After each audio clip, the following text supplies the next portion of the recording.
It's the middle of winter. Every team in Detroit is rebuilding, but one team that's not rebuilding are the knee jerks, Detroit Sports Talk, Vino and Big Al. I'm the Big Al of the equation, Al Beaton, longtime Detroit-based podcaster and blogger. Joining me, as always, is I'll call him the senior advisor of the group, much like Ed Stafanski. That would be Greg Eno of the Winged Wheeler, Out of Bounds, and numerous other places. Greg, it's been a while. Some people are saying that our window of opportunity is closing. We're still doing it here after, 11 years, almost 11 years. My goodness gracious. I am Greg, from WordPress Out of Bounds blog and my Winged Wheeler hockey blog. Of course, you can check me out pretty much every week, sometimes twice a week. Been kind of on a roll lately with some new stuff. And you can follow me on Twitter at Greg. Follow the Knee Jerks on Twitter at the Knee Jerks. And, of course, we are on Facebook, as am I. We have no guest this week. We were off 2 weeks ago. We were going to have Red Wings radio voice Ken Kal on the program, but Kenny had a family emergency late in the day that day and had to beg out. So, of course, we decided that, we were going to just kind of pretty much talk about the Red Wings with Kenny and then maybe a couple other things. And there really wasn't a whole lot going on at that point. So we said, we'll just take the week off. It's been a while since we took a week off, so we did that. So we're back with you here. Of course, as soon as we took a week off, all hell broke loose. That's what usually happens. But we're here back with you now on the 9th of February. We'll be back with you if all goes well the 23rd. I don't know if we'll have a guest at that point. But we will reschedule Ken for after the season. That's what he prefers, so that's fine with us. We'll do him after the Red Wings season is over with. And we'll do kind of a post-mortem, and we'll just kind of get caught up with him in the springtime, which is totally fine. So other than that, we've got a full docket. Because we haven't been with you in about a month, we've got a full docket of stuff to talk about. But before we get to any of that, we're going to play a game we like to call Whose Birthday Is It, Maestro? Everybody knows how we play this game right now. We'll give Al a clue or two or three of an individual whose birthday it is today in the world of sports. And if Al can correctly guess that person within the first two clues, we'll receive a case of a Hormel deviled ham. Armored deviled ham. Armored deviled ham. Armored. How about Underwood deviled ham? Oh, Underwood. I'm sorry. Armor's the knockoff. Yes, it's Underwood deviled ham. You're right, Underwood. Wasn't that part of the commercials where they had the chubby kid saying Borgenschmort or something like that? Was it that one? Yeah, I think it was, yeah. I remember the kid saying that, yeah, and he was, the deviled guy was dressed with red tights or something. The 70s were weird, people. Just trust us. So. Underwood deviled ham. I'll have a Borgenschmort. This person was born, made his name in the world of football, by the way. He was born in the state in 1952. He's 69 today. 68 today. He was one of those guys, Al, who was a multi-position player, but not on both sides of the football per se. Mm-hmm. He did do two things. I'm not going to go too far beyond that. I might give it away. He did do two things, though. He played in the NFC East for his entire career. Mm-hmm. Although he started in the old WFL briefly, but he predominantly from 76 to 88, he was in the NFC East. He went to Arizona State, which I don't think is going to give it away. Mm-hmm. And he ended up being a coach in different areas of football, but not in college, just kind of these weird professional leagues he became a coach in. But he is a Super Bowl champion, though. Mm. So he said the majority of his career with the Eagles, 12 years. No, I said the NFC NFC East. East. I meant for some reason I started thinking Eagles, but that it could be, and then that could be Skins, could be Dallas. One team in the NFC East. One team in the NFC, and he mentioned multi-position. Yeah, technically yes. And what were the years again? 76 to 88. 76 to 88. So that kind of puts out a couple guys I was thinking of. So 76, 88. Oh, geez. And he was a coach. Ended up as a coach, not a head coach. Right now I have no damn idea. It's a tough one. Yeah, it is. Yeah. So. But it's one of those things. Though, if I were to tell you which two positions he played, that would probably give it away. I didn't give it away, but we probably be too much on the first. On the first. Okay. Yeah. So my Borgenschmort is still on the table. Okay. So we'll shoot for question 2 and see if I can get a hold of my Borgenschmort. So. Okay. All right. With that, this is kind of going to be a little bit of a catch-up show, in that obviously Yeah. we're going to talk about the Andre Drummond situation that happened this week, the NBA trade deadline, but we haven't had a chance to talk about Alex Karras being voted in the Hall of Fame. I know that was a big pet peeve of Greg's. We didn't have a chance to talk about the cheating scandal going on in MLB with the Astros and Red Sox and the ongoing fallout with that. We're going to talk a little bit about the Wings too, because we didn't get a chance to talk about Gerard Gallant, but we'll also talk a little bit about the upcoming trade deadline for Red Wings if we had time. Like I said, we're going to try and knock this out about an hour and 15 minutes. And knowing that we tend to be blowhards, we need to get through this. So, with that, Greg, we got to start with the Andre Drummond stuff. We haven't talked a bunch of Pistons this year. We covered a lot of that when we had Coach Ray Scott on about a month ago. But it's our term for the Pistons, Greg, for a few years now has essentially been the treadmill mediocrity. For this last several years, essentially since Tom Gores bought them, Greg, his mantra was, we got to make the playoffs, we got to make the playoffs. So this was a team that was constantly struggling to get the 8th seed, and then has only done it twice in his, I think in 9 years he's owned the team at this point. Well, they finally picked the direction of this team here, because people have been begging this team to do something, figure out what you need to do, and either figure something out how to get really, really good and compete, or start over. And they finally picked a direction, Greg, with the trade of Andre Drummond for essentially a couple of sandwiches. And that was, they picked that direction of rebuilding, and they're actually using the R word now. Considering Drummond was, from all accounts, Greg, before the season started, Drummond was saying he was not going to pick up his player option of $28.7 million in the last year of his contract.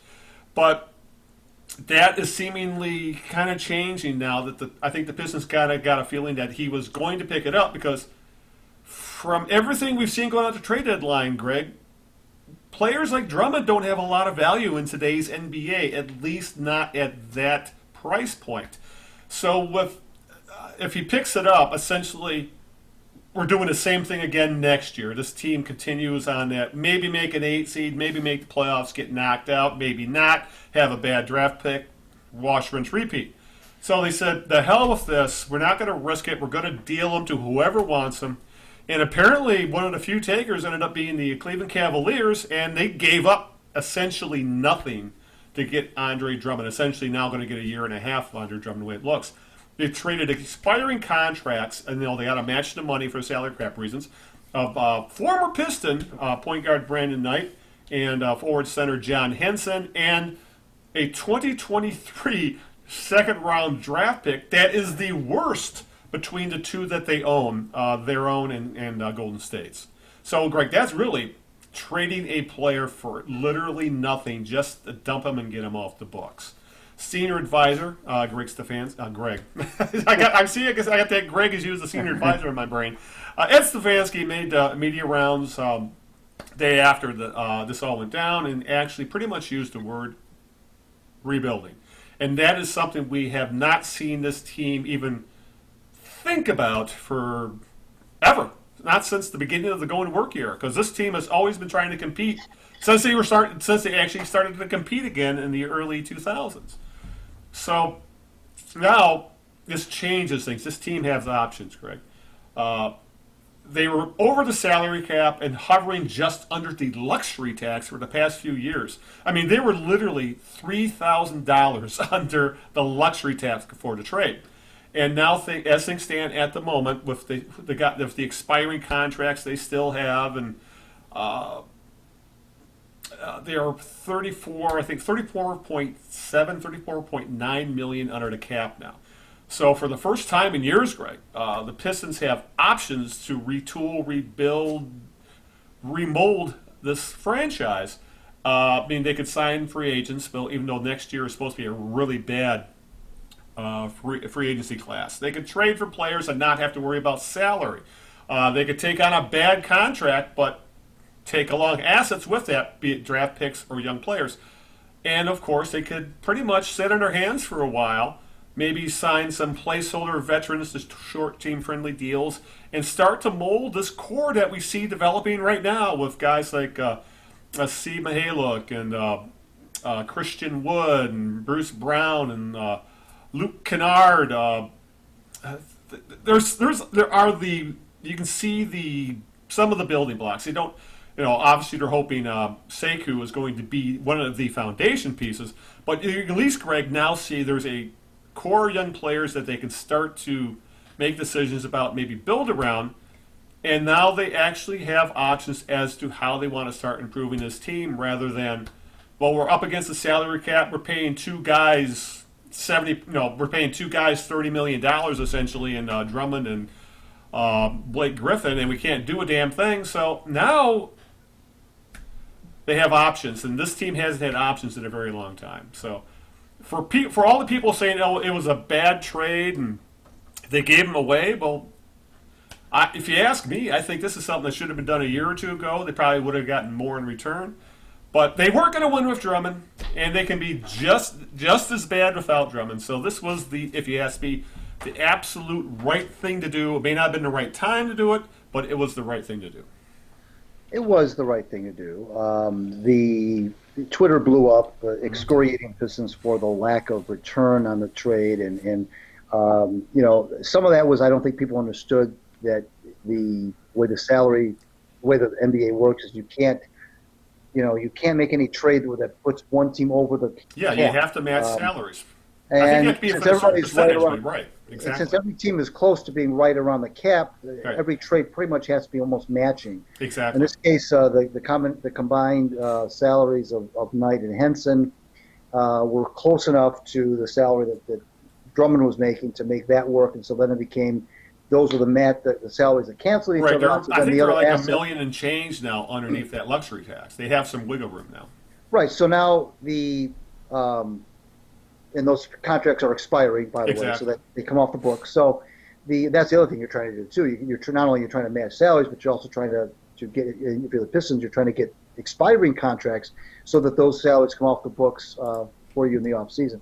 The other thing that the folks were upset about was even the people who did understand about the matching salary thing was the lack of, okay, now if you're going to match, the salary's going to cancel each other out, and you have to get, in order to make the trade worthwhile, I guess, you have to get something back on top of just a salary dump. And the Pistons, they didn't like the 2023 second-round pick. You mentioned worst of the two that the Cavaliers had. But again, this trade also in a kind of a cruelly ironic way, it heightens where the Pistons have been going the last 8-9 years, because Knight was a first-round draft pick of the Pistons back 9 years ago, and here he is back again as nothing more than just some fodder to make this trade work. He has no future with the team, clearly, but it represents Knight's presence in this trade. Just kind of represents, Al, where the Pistons have been going, treading water over the past 8-9 years. That here comes Brandon Knight back now to them, and where they haven't done anything since they drafted Brandon Knight. Really, they haven't done anything since then. Well, here he comes back again, and some people don't even know.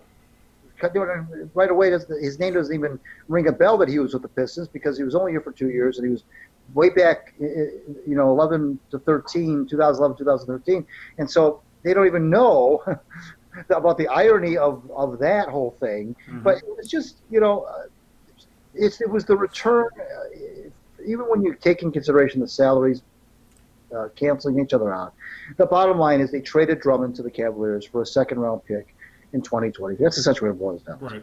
And that is, that's an indictment in a way of the Pistons front office, yes, but like you said, it's also shows you what the market is for a guy like that. I'm really surprised. Frankly, I was really surprised that the Cavaliers were the team that kind of joined the sweepstakes at the end, right before the deadline. I guess they must feel like they can sign him or have him opt in for his last year with them, so he's not just a 30-game rental. John Beilein seemed to be really excited about him. So did Kevin Love, the interviews that I saw. But it's not that a guy like Drummond has zero value, but he's just, he doesn't have. I mean, you have to slot him in usually in a team where he's kind of like the one piece that you're kind of missing. And now the only thing I can say about this is that maybe the Cavaliers will end up winning more games than the Pistons down the stretch, and that'll put the Pistons further down in the standings, which gives them a little bit better of a shot to get a good draft pick. But you see some of the moves on draft deadline day, and some of them were very creative. Some of the front, it just seems like the front offices around the NBA seem to have a lot more going for them than the Pistons do. I mean, there just seems to be a lot more creativity, a lot more being able to parlay certain things, leverage certain things, leveraging assets, making things work, turning what seems to be nothing into something. There seems to be a lot of creativity, a lot of good, really good, sound, shrewd front office moves being made, not just on the trade deadline day, but just overall in the NBA, where teams are really doing a really good job of cobbling together some assets, flipping those assets for better things, putting themselves in situations where they can be successful. And the Pistons haven't done that. They just have not. They've not been able to do that. They've not been able to. They've been outfoxed very oftentimes. They've been outwitted by a lot of other teams in the league, and it's to the point now where teams have been bobbed up to the surface below and bobbed up again in the time that the Pistons have been relevant. And so this trade just kind of, on the one hand, it was nice to hear Stafanski finally say rebuild. But on the other hand, and they do have some cap space. Yes, they do this summer, but you don't get the warm and fuzzy feeling that you like to have when you have that kind of finally have that kind of wiggle room. You don't really have a good feeling that it's necessarily going to be used wisely. It's one of those show me. I want you to show it to me that you can do something with this situation. So I think they have some 35 million or whatever it is in cap room this summer. We'll see if they choose to blow it, or if they choose to kind of keep it in their hip pocket and just continue to build up more equity and try to make a really big move in 2021 off season.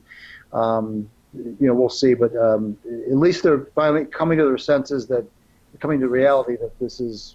But it took a lot for them to come to that decision.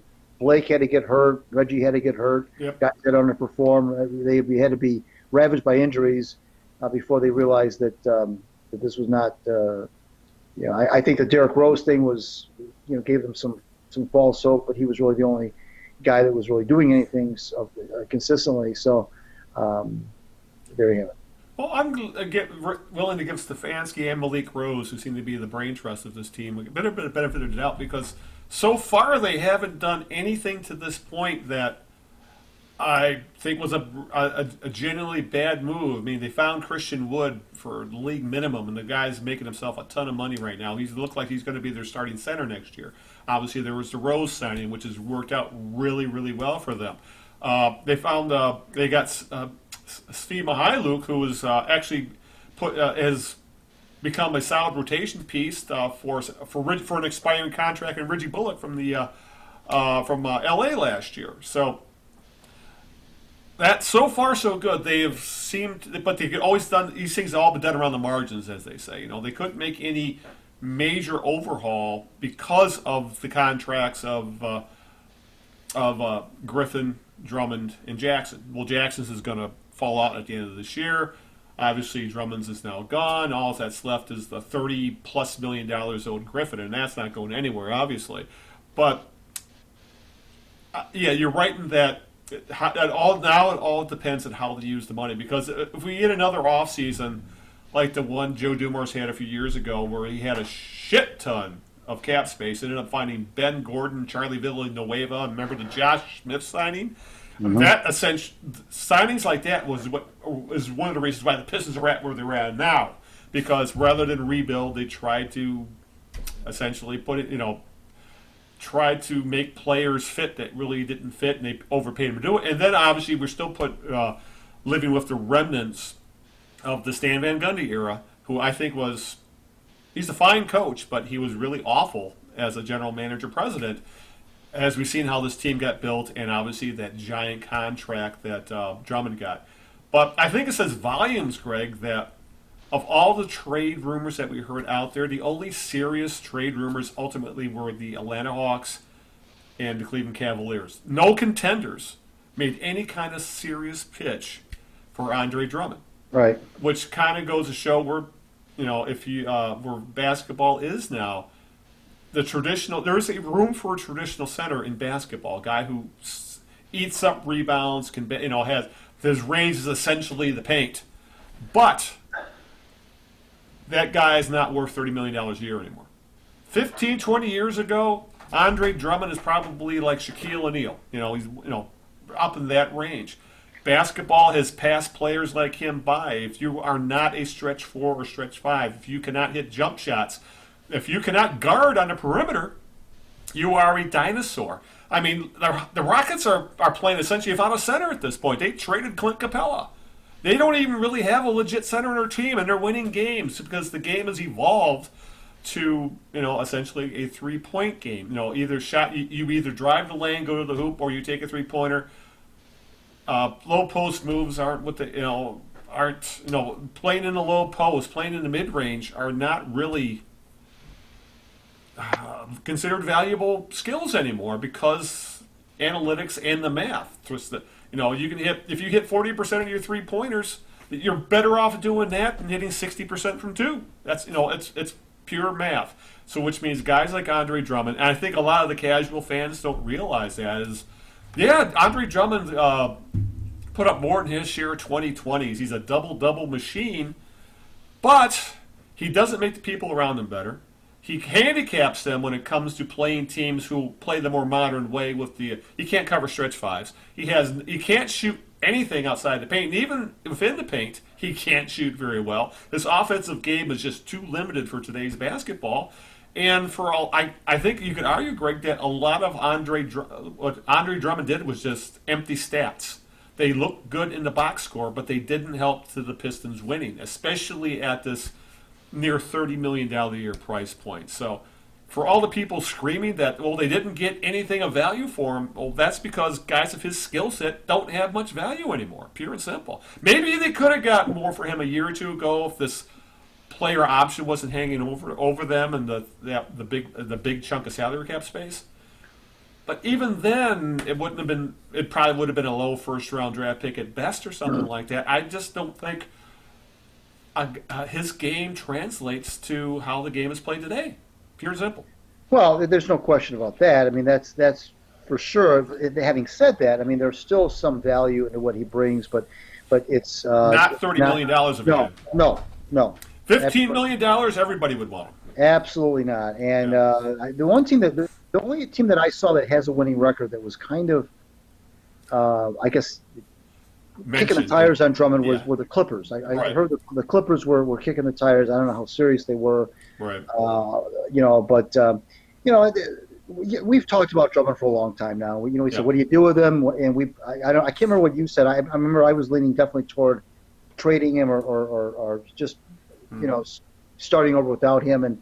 And so I'm glad on the one hand. As far as the what they got back from it, I really don't care. This whole thing has just got to be. You got to just start over, and whether they got the return on Drummond to me isn't really going to impact the rebuild. It's not really, because you were never going to get it's not like you were going to get a lottery pick for this guy anyway. Exactly. So I really don't. The return on him. People can laugh all they want. It's not all you got. You may as well just trade him for a bucket of basketballs. Whatever. That's fine. It's not really about that. It's not really about what you got. To me, it's not about what you got back for him. It's just that you got rid of him. That's just the way it is. You just got to start over. It's behind that. It's like, okay, it's over with now, finally, and so now let's just kind of move on, and that's what you do. You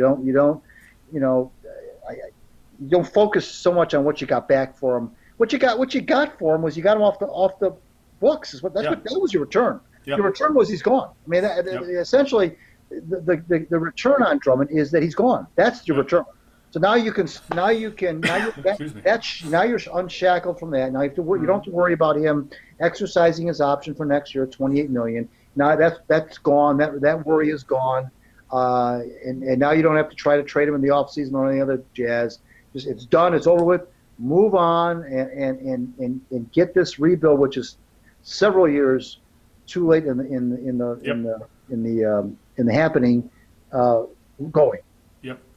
Yeah. It's and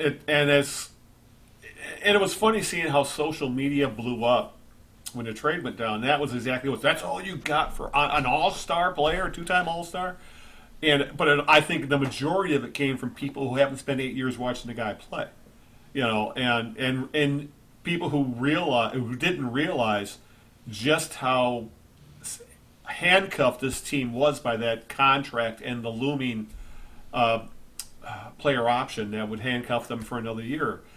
Pure and simple, as you said, this is all about just getting rid of that contract, starting over, and then the jury's out. If this front office is capable of doing a rebuild, but they had to do something, and this was essentially pulling the ripcord, moving on, and I have no complaints about this. Now, I think the biggest accomplishment of this front office was convincing Tom Gores of this.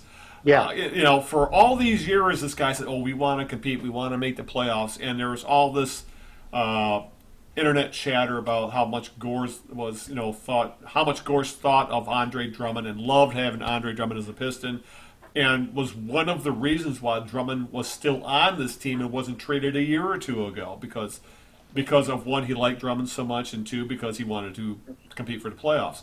So I think Stafanski and Rose being able to obviously, as you mentioned, the injuries played a huge part in that. But even with injuries, this team was probably no more than a 7 seed at best anyway, and we're still going to get knocked out. At the very least, the Pistons' brain trust has finally convinced the owner that what you've been doing since you took this team over is no longer working. We have to change course, do something different, and they took their big swing when of the big swing of moving up into the NBA hierarchy with the Blake Griffin trade. And as well as Blake Griffin played last year, all NBA level, he was third team all NBA. They had to scratch and claw to be an 8 seed. So if you swing for the fences and you're still first round fodder, it's time to switch course, do something else. And Tom Gores finally acquiesced and said, time to, if not blow things up, change course and figure something else out. And thank God he finally did change his mind. Because he's been holding this franchise back, if you ask me. Yes, that's fine, but I still think that's fine. But I still think that the Pistons, and I know Ed Stafanski's been around a long time. I know you said you're willing to give these guys give them a benefit of the doubt. That's fine.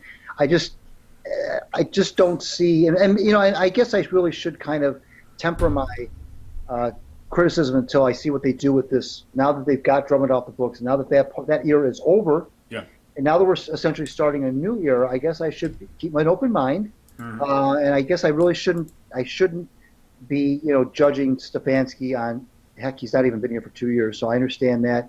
I just hope that the Pistons start to do some of these things, some of these shrewd moves, these chessboard moves. The NBA, Al, I think maybe more than any other sport, is when it comes to building, when it comes to because the rosters are so small.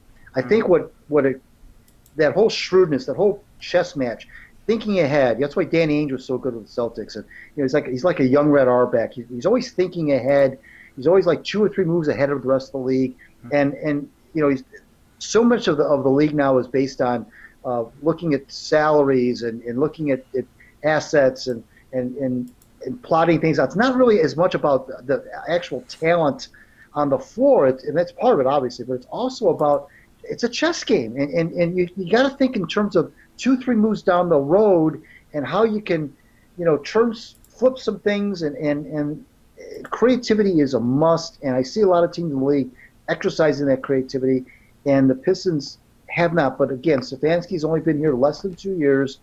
He wasn't even supposed to be the general manager when he was hired on. He was supposed to be the senior advisor. He was supposed to help with the hiring of. Yeah, he essentially hired himself. And then we kept waiting for, okay, where's the general manager? Where's the general manager? It never happened.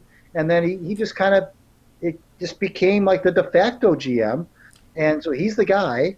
He's an older guy. He's been around a long time, which is, some ways is good, some ways isn't good. A lot of these other front offices, like other sports, are going to these younger people, in their 30s and their 40s. That seems to be the trend now in professional sports. Is you don't have these 50, 60, 70-year-old GMs anymore. You've got these 35, 40-year-old GMs. And they're not, and they don't all work out, but a lot of them do. Pistons don't have that. They have an older guy in Stafanski he's in his mid-50s, I think, or even up close to 60. And, we'll see. It's not going to be an easy task. You've got a destination here that is not very attractive to people, the free agents. So they're not going to be able to write a checkbook. They're not going to be able to buy their way out of this. They're going to have to do. They're going to have to draft. They're going to have to make some shrewd trades. They're going to have to hope that some of their young guys that they have right now pan out. They're not going to be able to attract top flight free agents here because this has never been. Detroit has never been a big time free agent destination in the NBA. And even when Ray Scott was on, as long back in the mid '60s when Rudy LaRusso didn't want to come here. He told the story. It's been that way for a long, long time. Now, part of that, of course, is the Pistons never won. You start winning, you become more attractive as a destination because that's what players want to do. They want to win. But even still, the championship teams were all built by the draft and trades. Right, exactly. Right, true. But it's going to be interesting to see how this all.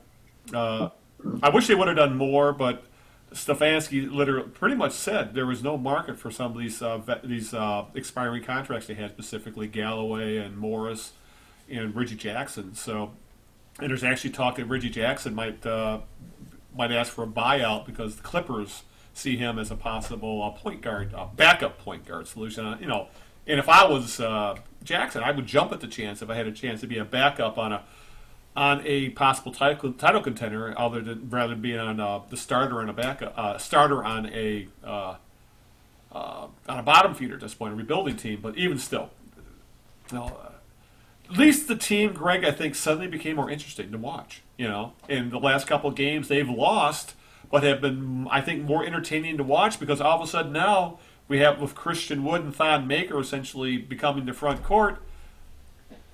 There's so much more room to work for this team. They don't have that guy in the middle, one, plugging things up, or two, trying to do too damn much. The next time I see Andre Drummond commit a turnover trying to bring the ball up himself or making a ridiculous, trying to play face to the basket and turning the ball over would be one more time too many, because I've seen it too many times over the years that Drummond, I think, he saw what a lot of these other new age type centers can do. He tried to do some of those things, and he just cannot do that. If Drummond had stayed within his strengths, I think this team might be in better shape, and they may not have had to trade him. But I think this is a guy who've always thought, I always think he always thought he was more talented than he really was, and that Greg, the most effective Andre Drummond ever was with the Pistons for the most part was his first couple years with the team, where all he did was rebound, throw in dunks, and rim protect. That's all he did. Mm-hmm. And I think he was never more valuable to the team as he tried to expand his game, with this bringing the ball up the court and trying to take jump shots, and he became, I think, a less valuable player. But obviously he ended up with a bloated contract. He was trying to do too much, and he just. If he's your fourth option, oh my God, he's awesome. As your first option, well, you end up where you are right now. So, and I think for all the Cleveland Cavalier fans that are all excited about this trade, give them a half season with them, and they may be thinking differently. The one thing I will give credit to him for is his free throw shooting. He came in the league. Yes, he did improve. Yeah, I thought that was a lost cause. That's right. He was his first 5 years. I'm looking at it right now, 37%, 42, 39, 36, 39. And then all of a sudden he went from 39 to 61 in 1 year. And then he went to 59. He's at 58 right now. So he's at the point where you can get away keeping him in games now. Yeah, right. I mean, that was another huge issue with him for years. So I've always given him credit for that. That's something that takes a lot of work. In a lot of ways, he has improved his game, but as Yeah. he's improved certain things, he's gotten away from what he does best. Yeah, and the challenge with him is and what will be interesting to see if when he does go on the open market, Yeah. is to see what kind of deal he does get, because it's going to have to be he's the kind of player, Al, that he's not a one size fits all free agent where you can put him in any team and he'll make any Right. team better. He's not that kind of a player. Exactly. He's not that kind of a talent. He's the kind of a talent where he goes and how successful he can be will be largely dependent on the team that signs him, what their needs are, where they feel he fits in, if they're willing to just accept him for what he is and not have him do anything more than that. And there's not a lot of teams, Al, that you get the feeling that they just feel like they're one Andre Drummond away Yeah. from being a complete team. Now, Right. other teams that need help rebounding, absolutely. Beeline's one of them. The Cavaliers are awful on the boards. They're very excited about having him in that regard. I get it. He will regard, no question. The Cavaliers do have a lot of big time people on the front line now with Drummond and Love and Thompson, and they got a lot in there. Larry Nance Jr. They've got a lot of good people on the front line in Cleveland, and we'll see what Beeline's able to do with them. But I'll be interested to see what happens with Andre once his contract finally really does indeed expire, and he truly becomes an actual real free agent who. A, how much money he gets, and B, where he goes, Right. and what the length of the term will be. Will somebody really be? He'll be 27 if he chooses to. By the time he really hits the open market, he'll be about 27 years old. What will at that age? How many years will? That's the other thing. How many years will a team be willing to commit to him? It's got to be just the right kind of situation. And it'll be interesting. It's either going to be a team, Al, that really does feel like that he could be like a really nice complementary piece, Right. like you said, a fourth option offensively, or it will be a really, really, really bad team like Cleveland, who just feels like they need a guy like that to rebound the basketball. I mean, it's going to be one of those two things. So we'll see what happens either this summer if he opts out, or the summer from now when he has no more options left, is what he does free agent. It comes down to it comes down to this with Andre Drummond in the future. As you said, does he want to win a title, or does he want to make it a max contract? Because that's not they can't go together. Right, I was going to say they're mutually exclusive. They are mutually exclusive with his skill set. No, if he wants to win a title, and he may have to take half of what he's making now, but not like. 12, 15 million is chump change. But if he wants that $25, $30 million a year contract, like you said, it's going to be a team with the Cavaliers or something like that who want a star, and they can sell him, but they're not going to win. So, all right, with that, Greg, we got a few more topics to, I won't say race through, but we want to cover. So, what's question 2 of the birthday game? Sure. Made his name in football, played in the NFC East for one team from 76 to 88. I will tell you that he was a Super Bowl champion after the 1978. I'm sorry, after the 77 season, Super Bowl 12. I will tell you that he threw the ball and kicked and punted the ball. I will say that, and I will tell you that he was. What else can I tell you other than that? 1982 Pro Bowl. So you said he threw the ball and kicked the ball. And punted the ball. Punted the ball. Okay, I think you don't need to go any further. It's Danny White. It is Danny White. Yes. Yeah. There you go. Yeah, you were right too. Once you mentioned the two positions, because he was the quarterback and punter for the Cowboys. The only other person that would have applied to would have been Joe Theismann. He played in the NFC East. He was also a quarterback and a punter, although he didn't punt returner as well. He did not punt as long as White did, though. White, I think, pretty much punted most of his career, right? Whereas Theismann, I had stopped punting very early on in his NFL career. So, Danny White, 68 today. He also coached a team called the Arizona Rattlers, but I don't even know what that is. AFL, probably. I mean, the Arena League, that sounds okay, and then Utah Blaze, which I also don't know what that is. Yeah, it all sounds like Arena League stuff. Yeah, but anyway, his number 11 is retired at Arizona State University. And he was also a college football Hall of Fame inductee, which I did not know, in 1997. So, yes. And you're right, Arena Football League, as I scroll down further, Arena Football League is his coaching thing. So, anyway, good job there, Danny White. You do get a case of Underwood Yeah. double hand. Morgensport, here I come. So, all right, let's knock a few of these topics out before we wrap it up. Not much going on with the Lions right now, Greg, but they did have some good news while we were off. Because essentially right now we're just biding time till the draft and free agency, and that's not going to be for a little while yet. So this team was in dire need of some good news and got it in that Alex Karras was finally inducted into the Pro Football Hall of Fame. Long overdue, obviously too late. Is he? Was it last year he passed away? A couple years ago? 2012 or something like that. It was been that long now. Yeah, yeah. And but he was finally given his due, and he's one of those. He was obviously to a younger generation. He's more known for Webster, Blazing Saddles stuff as an actor, but in the '60s he was a dominant, elite defensive lineman. He anchored the Lions' defensive line for 12 seasons, 58 to 70. Obviously, he missed the 1963 season due to a gambling suspension. He was also suspended for this year, along with Paul Hornung, who, shocker, made the Hall of Fame in 1986. Karras was a 1958 first-round selection out of Iowa, four-time Pro Bowler, three-time All-Pro.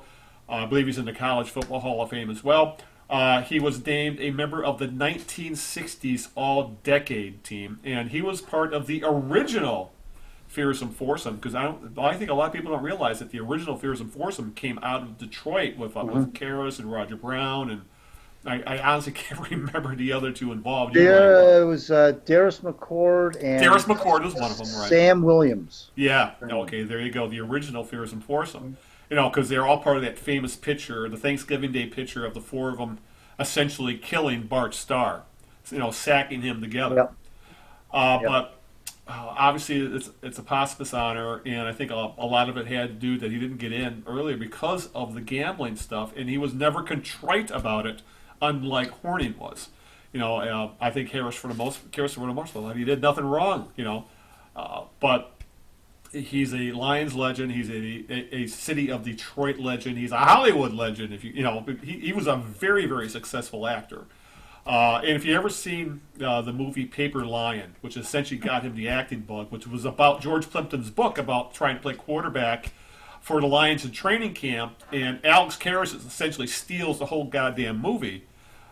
He really was a Renaissance man in a lot of ways before his time, but this was something that was long overdue, and thank goodness, Karras is finally getting the honor he deserved. He should have got this 40 years ago. Yeah, it's true. The Hall of Fame, especially when it comes to Lions players, has been a little bit late. Yep. They were late with Charlie Sanders. They were late with Von Barney. But I'll tell you this: you always kind of the way I kind of, whenever I hear other Hall of Fame type players or other really, really good players talk about their opponents with such, I know Jerry Kramer, a legendary guard for the Packers, just always talked very glowingly about Karras. How difficult it was for him to block him. He was small, not small, but he was shorter. He had a lower center of gravity. It was difficult to move. Karras had surprisingly nimble feet, and they used to call him tippy toes because of the way that he would move his feet after the ball was snapped. And Kramer and other really good offensive linemen in the '60s would talk about how it was a nightmare to try to block Karras. He was a very dominant player in his prime with the Lions, and I was very glad. I know his family was very happy. There's still a lot of Karras. Karras is a big football family. There's his brother, of course, Ted played. You've got nephews and grandnephews that are still in the game. There's a kid that plays for the Patriots. One of his grandnephews, Karras. I can't remember if his name might also be Ted. Plays for the Patriots. There's a big football family with the Karrases. He was a wrestler at Iowa.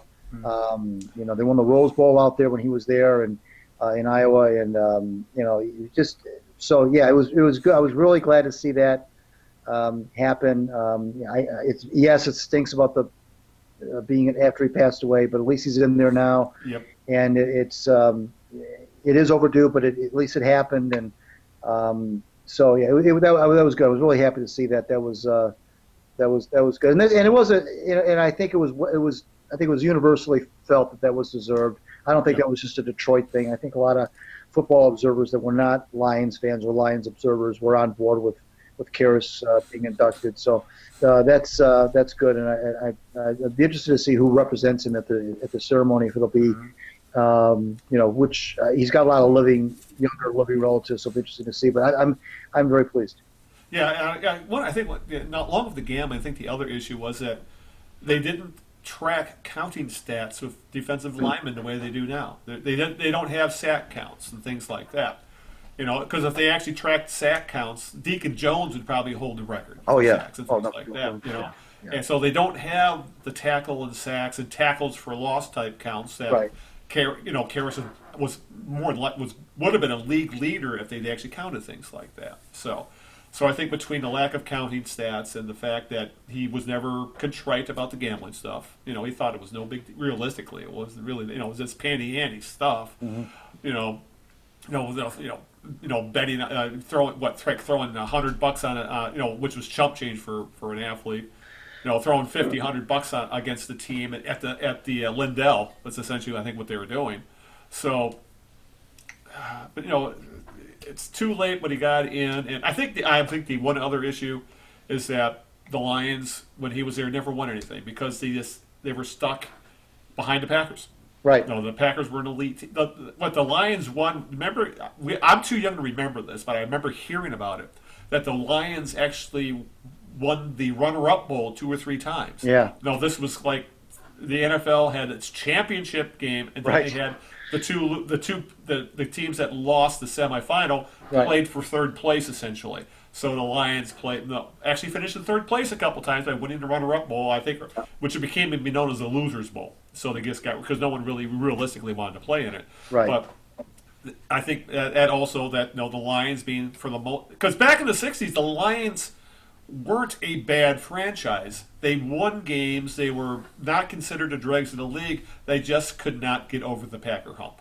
Then they couldn't get over the Vikings hump. The Vikings hump, exactly. First it was the Packers hump, then it was the Vikings hump. They were always, And I'll say this about Karras. I think I was really my first big year a Lions fan. That was 1970. Yeah. And I think the lasting image I have of Alex Karras is him just whipping his helmet after Tom Dempsey made that 63-yard field goal in 1970. But it's a shame he didn't win more, but he had a great career and he's finally getting his due. And it's and ironically, Al, the only playoff game he played in. I mean, I know you mentioned the runner-up.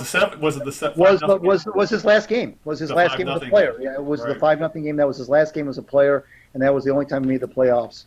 And of course, the defense played their ass off in that game. But they had an elite defense for most of that period. Yeah, but they could never. Shocker, they could never find a quarterback. Right. The offense was always a mess during that era. We could go on for hours about that era of Lions football, but since I've already answered the Borgerschmord question, let's move on to the Red Wings. We really haven't touched on them much lately, and there's been a few things going on with them. I think the first thing I want to bring up is Gerard Gallant. Because we've talked about on this show, Greg, where that right now the Wings essentially have a lame duck head coach in Jeff Blashill. I think a lot of people think solid coach, but they could do better. And he doesn't have any kind of real ties at all to Steve Yzerman. Well, Gerard Gallant has a ton of ties to Steve Yzerman, and is, I would think, could be considered a better coach than Jeff Blashill. At least he's got the track record to prove it. And I was shocked when it went down and Vegas fired him. Vegas is in the playoff hunt. I can't believe he was only there. I think he was fired a year and a half after making the damn playoffs. I mean, taking them to the finals, for Christ's sake, as an expansion team. Right. And Gallant has a long history of being successful, of turning teams around, because he did the same thing with, I believe, the Florida Panthers, took them from bottom feeders to a playoff team. Obviously, Gallant has a long history of the Red Wings and Steve Yzerman. I mean, you cannot talk about Red Wings hockey in the 80s without talking about Gerard Gallant. And for that matter, he was a line mate of Steve Yzerman for years. And he has deep, deep, deep ties to both Yzerman and the Red Wings. So he could likely have his pick of jobs. There's been nothing going on around no rumors at all about what he might do. But you would think he could have his pick of jobs. The question is, would in a league where 7 coaches have been fired this year, which is something else, but do you think he might be interested in taking over a rebuilding Red Wings franchise, a team he has ties to? He's friends with Steve Yzerman. Or do you think there might be opportunity to maybe take over a better team that's closer to being a playoff contender or being already a playoff contender? I mean, I would love to think Gallant would jump at the chance to coach, Original Six, team I used to play for, guys I know, Steve Yzerman. But, after what the guy's been through, do you think he wants to build another team? That's, he might want to step into a more ready-made situation. I would love to see him take over. I just don't know what's going to happen. Right. He seems to be a very strong candidate should Yzerman move on from Blashill, which I suspect he will. I don't think anything's going to happen between now and the end of the season. Although the thing about Gallant is, there's so many coaches out. I think there were 7 this year in the NHL that have been let go so far. Yeah. 5 for performance issues and 2 for off the ice issues, but nonetheless, 7 coaches have been canned this year, which is a lot. Yeah, before the All-Star break. Right, and so the only thing about Gallant where you might want to make a move on him before the season ends is that you may find yourself in a bidding war. Yeah, kind of like the Sparky Anderson situation with the Tigers. Right, after the season, because I can't imagine that the Red Wings would be the only team that would be interested in hiring Gallant. You mentioned the success he had in Las Vegas. And also, don't forget, he did pretty well with Columbus, too. That's right. And then, of course, Florida. But so, yeah, he's got this isn't just a matter of just a guy who happens to know Steve Yzerman, happens to be friends with him, happens to have played with him. This is a guy who's had some coaching success in the NHL, and it would not be a first-time head coach as Lane Lambert, who's another guy. That's the other guy who's been mentioned. But Lane Lambert has not been a head coach in the NHL, and Gerard Gallant obviously has, and so that's what you would think that would put him. And so he seems to be, on the surface, a really strong candidate that makes a lot of sense for a lot of reasons. You mentioned several of them in your little introduction there. But if we know anything about Steve Yzerman, is that he's not a guy who's necessarily driven by nostalgia or by that kind of thing. Oh yeah, definitely. But on the other hand, I mean, he's also a guy who knows a good coach when he sees one. So again, this wouldn't be just a matter if he does bring in Gallant. It wouldn't just be, hey, here's a guy I used to play with. It would be, here, look at this, what he's done in the NHL, and kind of surprisingly fired by Las Vegas and so forth. And it's remarkable what he did with the Knights. It really is. But he has to, Yzerman has to take everything into consideration. Does he think that he would work well with this current roster? Has Gallant ever, worked with this many young players before? There's a lot. There's a lot that, on the surface, it looks great. It looks like it makes all the sense in the world. But then Yzerman, he's the one he's the one tasked with digging deeper than that. He's got to, do some due diligence, figure out if the roster, it would be a good fit for Gallant or would be a good fit for somebody else. What I do know is I really would be shocked if you brought Blashill back. It really, because mainly at this point, Al, you could almost make the case that letting Blashill go or giving him maybe another job in the organization is almost a mercy killing at this point. I mean, it's gone even beyond the point. Sometimes you fire coaches because the team is underperforming. That's fine. But sometimes you get rid of a guy because you just got to put him out of his misery. And I kind of think that might be where we're at. By the time this season is over with, and the Red Wings are done, and they'll have their 45, 55 points, whatever they're going to end up having, that it'll be just, no matter who that person was probably never going to last beyond that anyway, and he can just kind of move on. It can be done, and maybe, frankly, Al, because this is the way Yzerman rolls, he doesn't want to. Maybe he just doesn't see any value in. Whenever you're fired as a coach during the season, there's a certain humiliation that goes with that. There's a certain black mark. It's a very traumatic thing to be let go during the season as opposed to, when things are over with and you can kind of do a little less dramatic of a transition.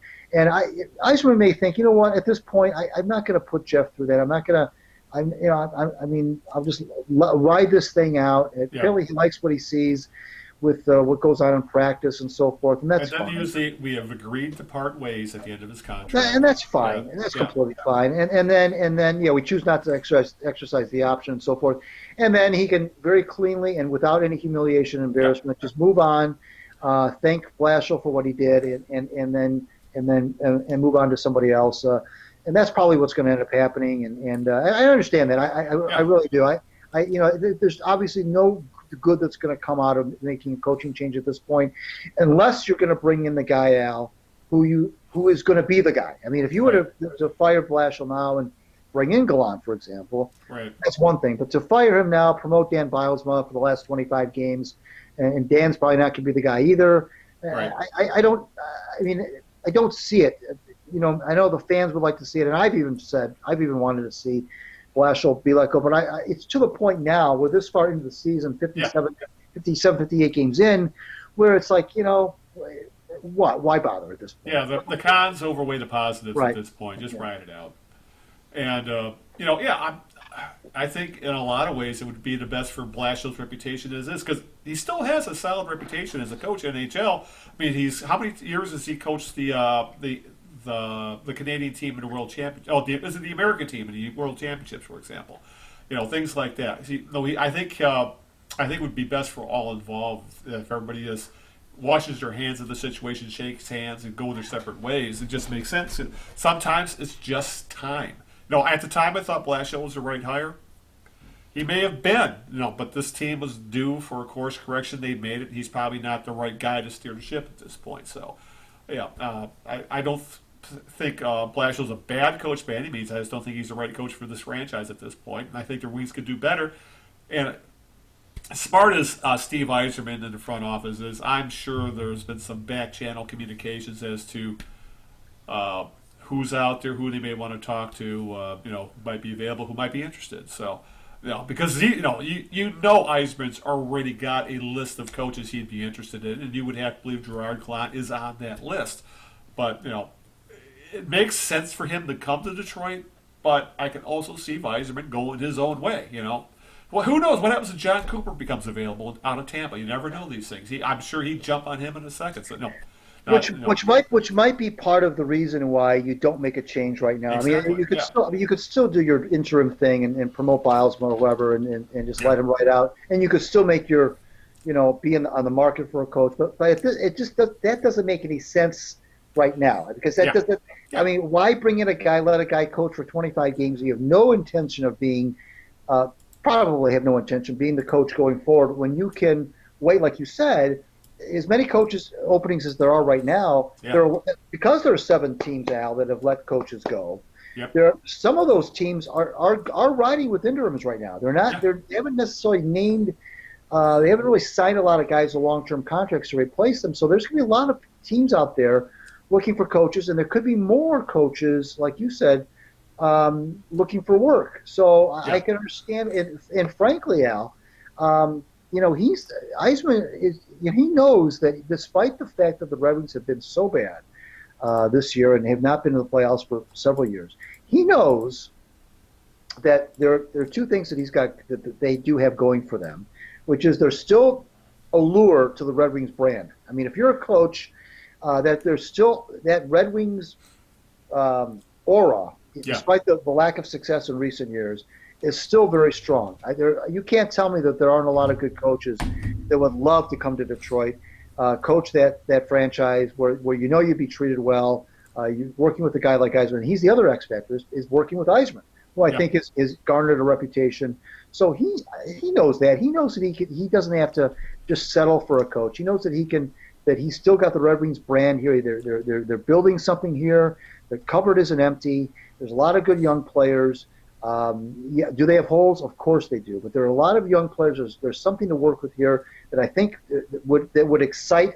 You're in a new arena that has never hosted a playoff game. Yep. You've got a fan base that's kind of ready to burst out again, and you've still got that wing wheel, which that logo is still very magical in the NHL. So I don't think that there's going to be a lack of candidates by any means that would want to come here. So he doesn't have to make a decision on a coach, right away. He can take his time. Yep. Yeah. Exactly. And it would be fun to see Gerard Gallant come back. I loved him as a player, but It'd be fun to see him come back. We'll see if it really happens. But yeah, I think we're both in agreement at this point that Blashill, he is gone at the end of the year, and it's probably best for both parties. All right, let's move on. We haven't talked a lot about the Tigers, because there really hasn't been much going on, but there has been a fair amount going on in Major League Baseball, Greg. And that would be the cheating scandal, which has now tainted the Astros and Red Sox World Series titles. I'm sure Mike Fears never expected the fallout caused by essentially now he's essentially known as a whistleblower when he spoke to Ken Rosenthal of the Athletic and admitted the Astros electronically stole signs during the 2017 title year, and actually it carried on through the next year. The Red Sox reportedly cheated as well, Greg, as Alex Cora moved on from the Astros to the Red Sox. He brought the same scheme to the Red Sox, and they won a world title. There's been MLB had an investigation. They've already come down on the Astros. They're supposedly still investigating the Red Sox. We haven't had the fallout of that just yet. But the Astros were punished pretty toughly. They forfeited their first and second round draft picks for the next 2 years. Were fined $5 million. I believe that is just the max that Major League Baseball is allowed through their bylaws. And manager A.J. Hinch and GM Jeff Lunau were suspended for the 2020 season and were ultimately fired by the Astros, which I think in a lot of ways, there probably should have been more suspensions and firings in the Astros front office, because what's come out since is that it looked like the whole Astros organization was really do anything at any cost to win games. And I think the whole organization was involved in the cheating stuff and other things like that. Red Sox hired Alex Cora as their manager, and as part of showing some contrition to Major League Baseball, he was canned. The Mets hired Carlos Correa, who was a player on the Astros team, to be their manager before he even got a chance to manage a game. And Correa was believed to have come up with this scheme, Greg. At least played a big part in this game. They got rid of him. Well, pardon me, they used the term they parted ways before he even had a chance to manage a game. Interestingly enough, no active players were punished, and it really looks like Major League Baseball does not want to tangle with the Players Union, MLBPA, and I have a feeling that the current CBA really doesn't have the proper groundwork to start finding and suspending players for electronically cheating. They use cameras and Apple Watches and monitors and all kinds, and of course the garbage can of a bat to signify what pitch is coming. So I guess now when it comes down to were the punishments harsh enough?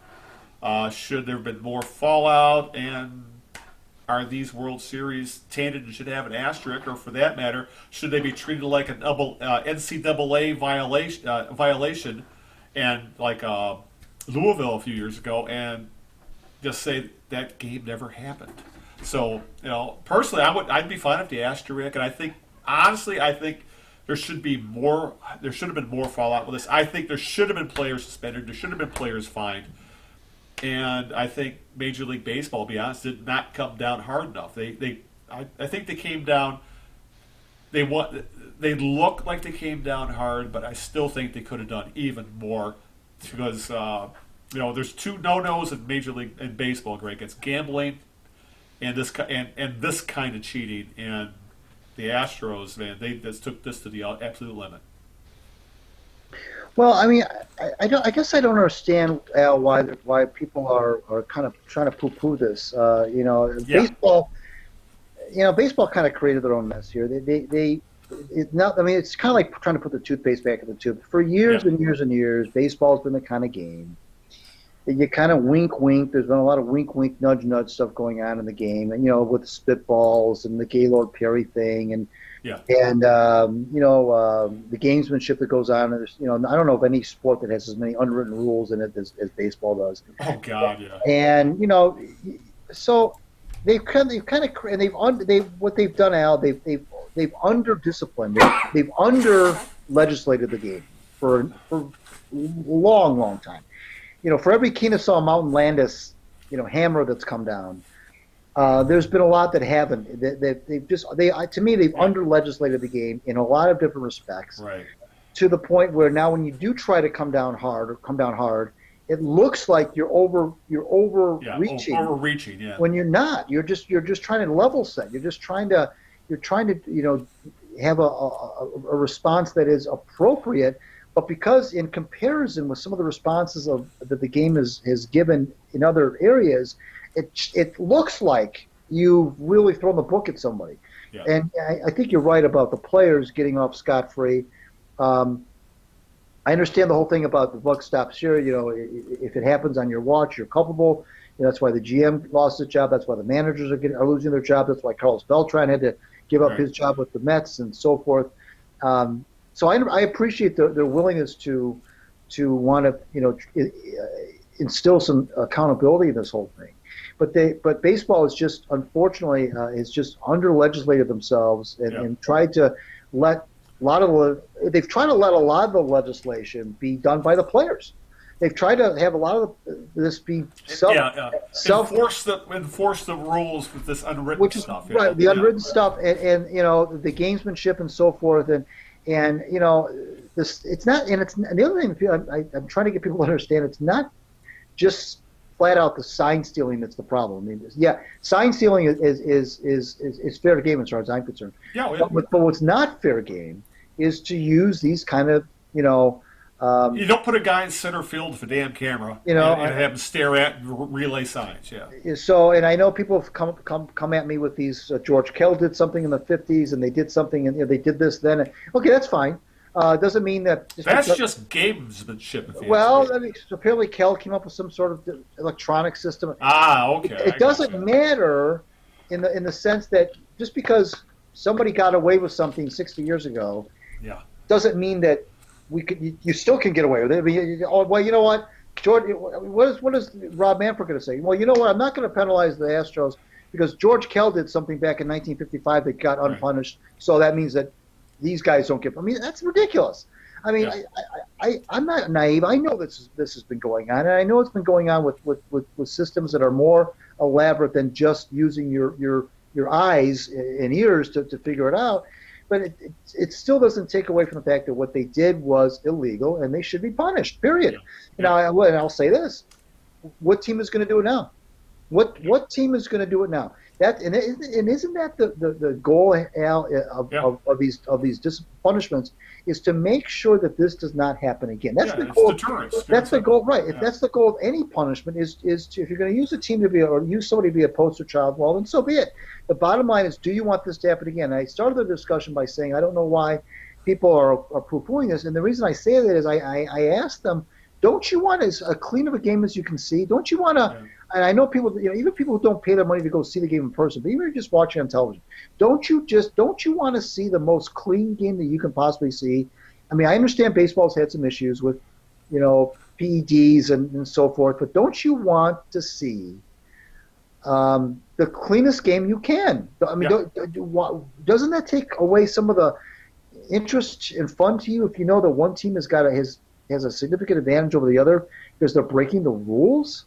It's okay if one team has an advantage over the other because of talent, but if one team has an advantage because they're breaking the rules, don't you want to put an end to that instead of rolling your eyes and saying, "Oh, it's no big deal"?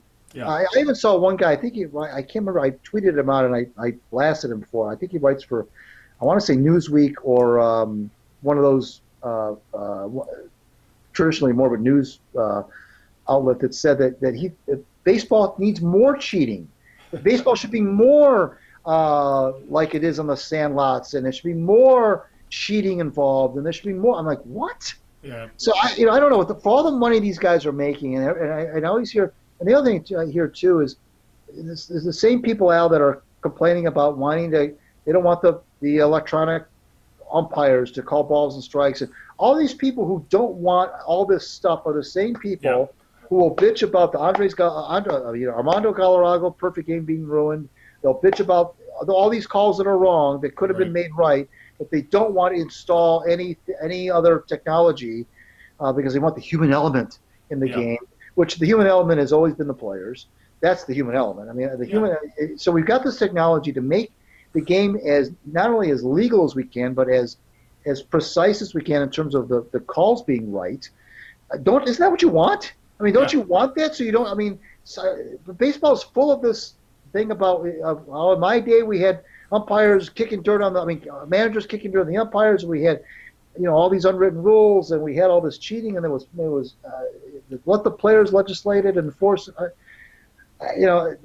Baseball has been doing that forever. It's just, and they brought it on themselves. They've created that environment, and I wish we had a Kennesaw Mountain Landis type commissioner around all the time, not just at certain times, because we could sure use. I think the game could have used a Landis type guy all the way through, because I think some of the stuff has been just kind of people look the other way. Sports writers would look the other way. Even the umpires will look the other way sometimes in some of this stuff. And I think that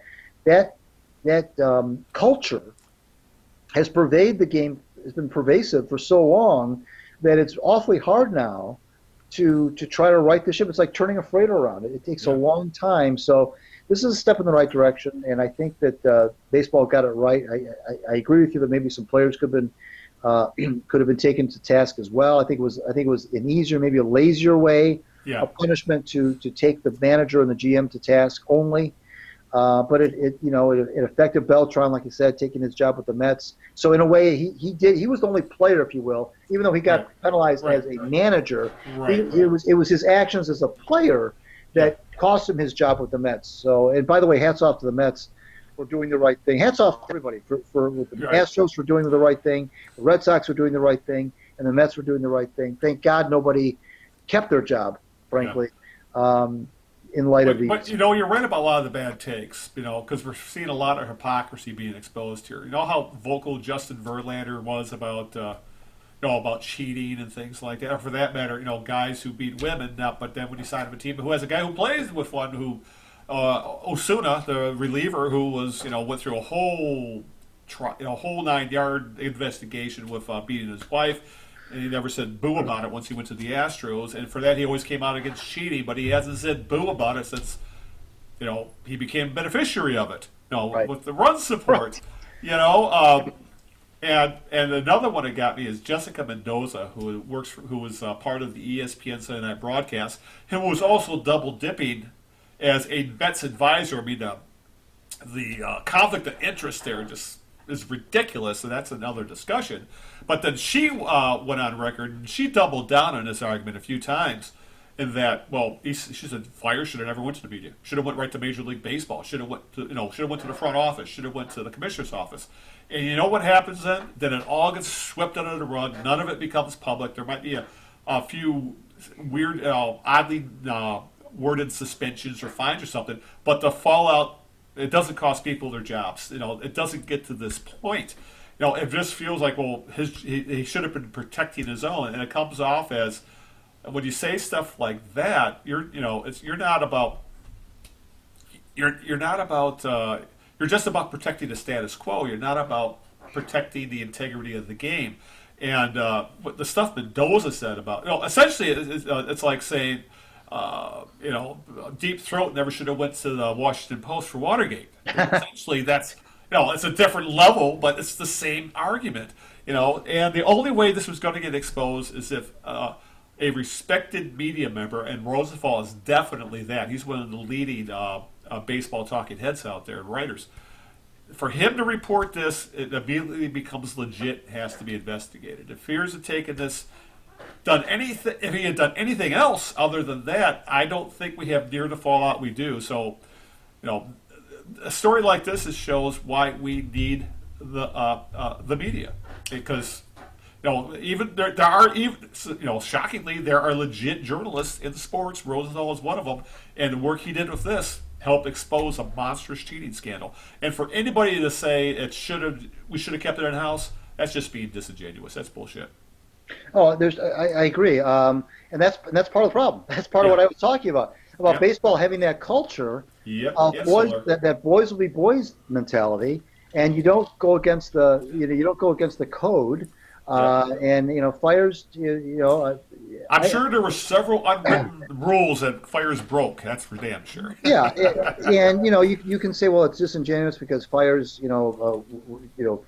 reap some of the benefits of this, but all I can say is that he did the right thing. I know that a lot of people will disagree with me, and I know that a lot of baseball people will disagree, but enough is enough. I mean, Yeah. this kind of stuff. Again, these guys are. There's a lot of for all the fans complain all the time now about the salaries and how much it costs to get a beer and a hot dog at a ball Yeah. game, how much it costs to park, and how much they complain about all this stuff, and yet, and you think they'd be more enraged that all this money is flying around, and it does cost $10 for a Coke for a beer and a hot dog.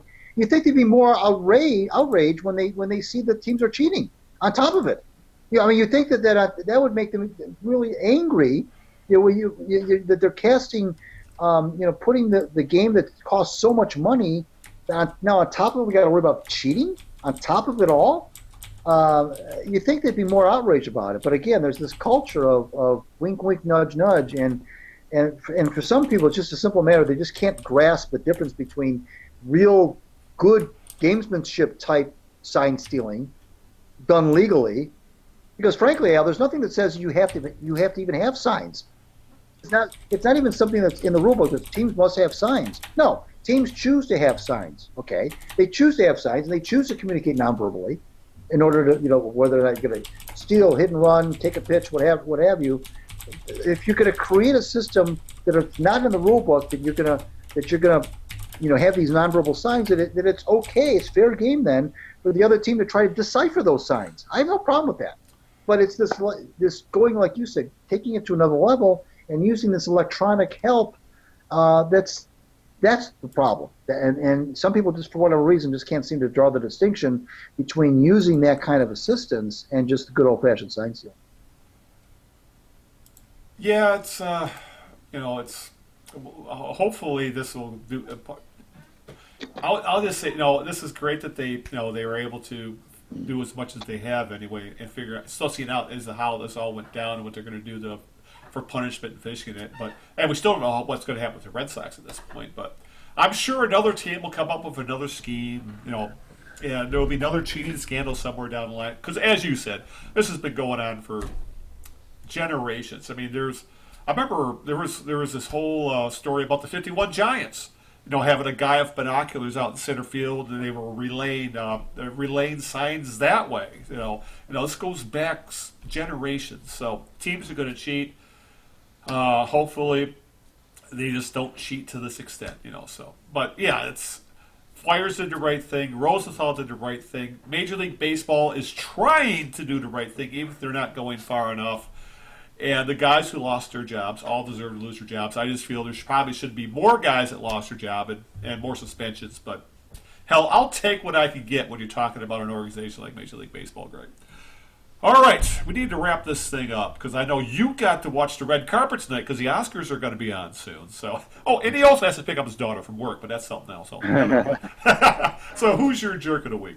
You know what? I'm going to give my jerk of the week out to the uproar over the one person, the one writer who did not vote for Derek Jeter to go in the Hall of Fame, thus making Jeter not become the second unanimous choice. Right. Well, the other one was a Yankee, by the way, Mariano Rivera, which you could argue that one until you're blue in the face. But so Jeter goes in, one vote short of being unanimous, and so now everybody is calling for the head of this still anonymous, unknown writer who did not choose to put Jeter on his ballot. Right. And you think it was the end of the world. I mean, it's not like Jeter missed out on the Hall of Fame by one vote. Yeah. Okay, first of all, this is his first year of eligibility, number one. The whole uproar, Al, of whether he was unanimous or not, first of all, there's only been one unanimous pick anyway. Why should he be the only other one? You can make that argument. When Ted Williams wasn't unanimous, I can list you a bunch of guys who bunch of much better players. Yeah. So for whatever reason, there's this uproar about, so I'm not going to give my jerk of the week to any one person because it's not just one person. It's it's the uproar that I'm seeing about, this guy should turn in his ballot. He should be ashamed of himself, and what a coward. He's not revealing his identity. And who Yeah. cares? Jeter's going to go in the Hall of Fame. I don't understand I don't get why this is a big deal. I really don't. I mean, I guess they're concerned that they're saying that there's actually one guy who dared to think that Derek Jeter is not a Hall of Famer despite all of his credentials. Well, guess what? So what? He's in. He's in. Yeah, it doesn't say unanimous on the damn plaque. It does, I just don't. And I guess in a way, because there was just one guy, maybe if there had been two or three or four or whatever, maybe, but the fact that there was indeed just one, I can see where that would be a little bit, But for the vitriol that I've noticed about this is really, and even Jeter himself said, I don't care. What do I care? So the vitriol that I'm seeing directed toward this person, which is just, to me, a total waste of emotion. So I'm going to give my jerk of the week to this culture of trying to out this shaming this guy is what it is. Yeah. It's I'll just add this: if it's possible to be both a legitimate Hall of Fame ball player and also overrated, that's Derek Jeter, pure and simple. So just look at the numbers, people. That's all. And that's the other thing. And that's the other thing, Al. There's a lot of people who feel that way. Yeah. So I'm really surprised. Yeah. There's been this kind of an uproar because there are a lot of people who feel exactly the same way as you do. Yeah. That would say exactly what you just said, and yet, despite that, there's still this. You think that they were making Babe Ruth not unanimous for some reason. Yeah, you're right. I mean, come on. Yeah. It's the moral outrage over that was way over the top. You know that. All right, my jerk of the week. I'm going to stay closer to home and actually go back to a topic we talked about. My jerk of the week is going to be Andre Drummond for his playing the martyr after the trade. Right. And that where he put out a couple of tweets saying there's no friends, there's no loyalty in sports, and woe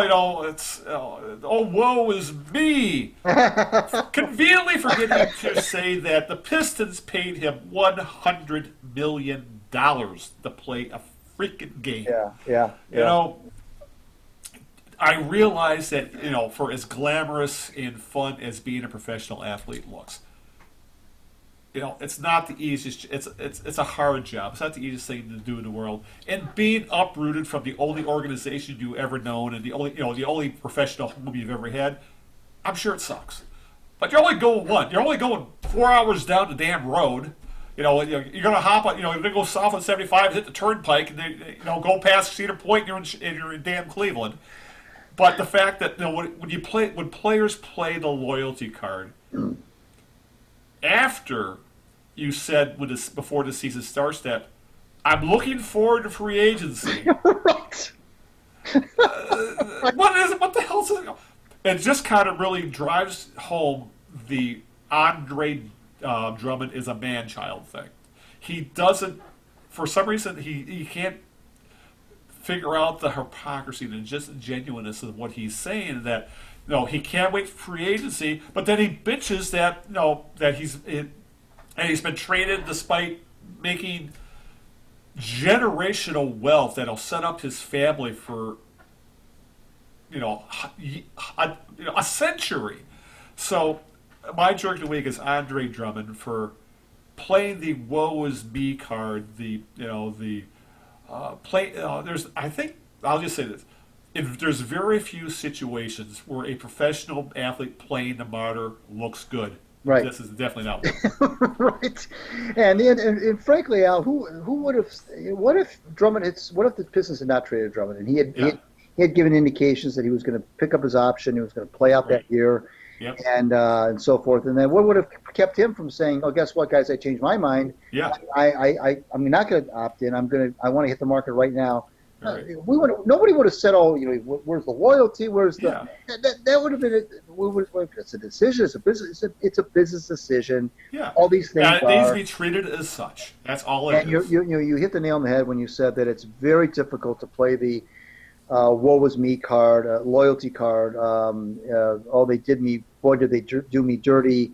when you're right. That's a hard sell. It really is, especially from a guy he hasn't won anything, not won anything in this league. Right. As a matter of fact, is if anything, has hindered the team on occasion. So I don't want to hear it either. I think you just maybe gave me an idea for my next column, frankly, because I read that as well, and I thought, he tweeted out this picture of him and his kid, and or some. I mean, Andre Drummond seems like a nice guy. He seems utterly clueless at times. He probably is a nice enough guy, but.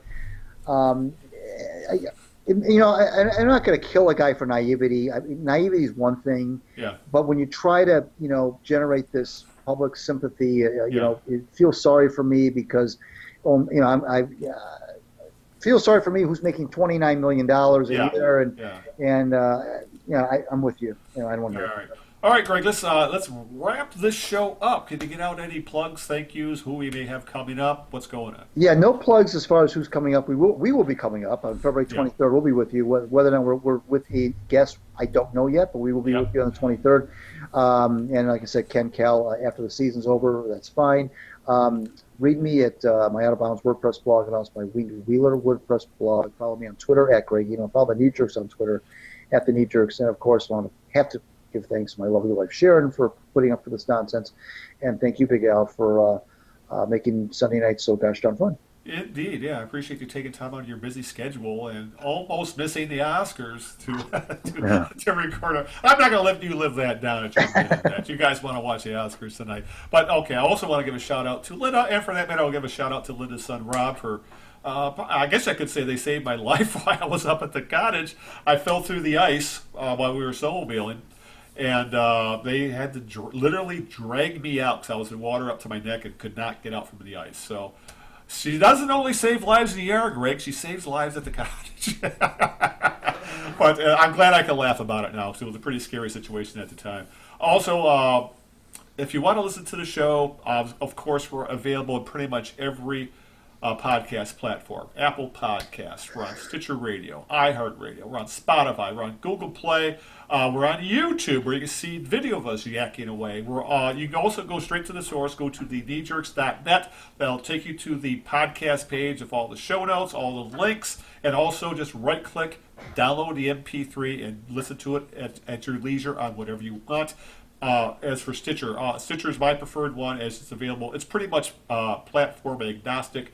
It's on iOS. It's on Android. You can view it on any computer. Pretty much anything as a computer browser, you can use Stitcher Radio. So with that, Greg, we need to wrap this thing up because in 2 weeks from now we'll have pitchers and catchers to talk about as they're going to be reporting. We'll be the day before the NHL trade deadline, so hopefully we'll have some scuttlebutt and. I'm sure we'll have plenty of other things to talk about, and we won't go a month between podcasts again, at least not for a while, guys. So, actually, the breather felt kind of good. But we need to get out of here because Greg's on our timeline. So, until this time, 2 weeks from now, this is Al Beaton saying good afternoon, good luck, and aloha. Ciao, everybody. We'll see you in 2 weeks.